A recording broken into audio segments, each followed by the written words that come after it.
হয় যোৱা 4 মে তাৰিখে মুম্বাইৰ খাণ্ডালাত শটোকান কাৰাটে অৰ্গেনাইজেশ্যন ইণ্ডিয়াৰ উদ্যোগত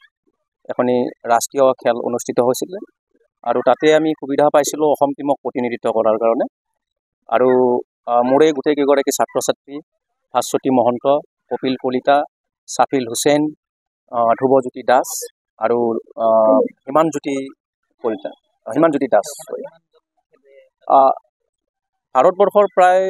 16খন ৰাজ্যৰ ছাত্ৰ ছাত্ৰী তাত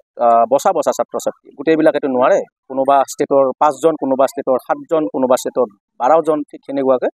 প্ৰায় 300 ল'ৰা ছোৱালীৰ মাজত খেল অনুষ্ঠিত হৈছিলে আৰু তাতে আমি সেকেন্ড ৰানাৰ্ছ আপ হ'বলৈ আমি সক্ষম হৈছিলোঁ ফাৰ্ষ্ট মানে পজিশ্যন পালে বম্বে মহাৰাষ্ট্ৰই ফাৰ্ষ্ট পজিশ্যন পালে সেকেন্ড পজিশ্যন আমি পাইছিলোঁ আৰু থাৰ্ড পজিশ্যন পাইছিলে উৰিষ্যাই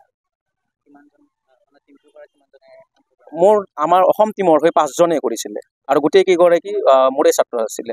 ছাত্ৰী আছিল ভৱিষ্যত আবু ধাবিত এছিয়ান গেমছ আছে এছিয়ান কাৰাটে চেম্পিয়নশ্বিপ আবু ধাবিত অনুষ্ঠিত হ'ব ছেপ্টেম্বৰ মাহত গতিকে সেইটো প্লেনিং কৰি আছোঁ যদি ল'ৰা ছোৱালীৰ যদি প্ৰশিক্ষণ যদি আৰু অলপ উচ্চ মানদণ্ডৰ কৰিব পৰা যায় তেতিয়াহ'লে মেবি মানে এছিয়ান গেমছত আমাৰ পাৰফৰ্মেঞ্চ এতিয়ালৈকে আমাৰ বিশেষকৈ আমাৰ কামৰূপ জিলাত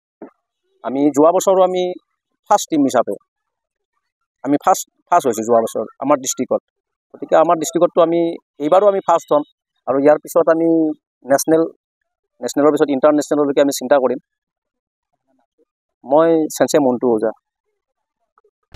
ৰঙাপাৰাবাসীৰ বাবে সুখবৰ আপুনিও যদি দুচকীয়া বাহন ল'ব বিচাৰিছে তেন্তে এতিয়াৰে পৰা চিন্তাৰ কোনো প্ৰয়োজন নাই আপুনিও আহিব পাৰে ডিবিপি এছ'চিয়েটলৈ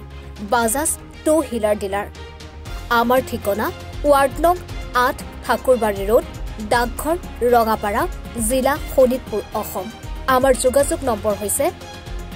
9435707133 আন এটি নম্বৰ হৈছে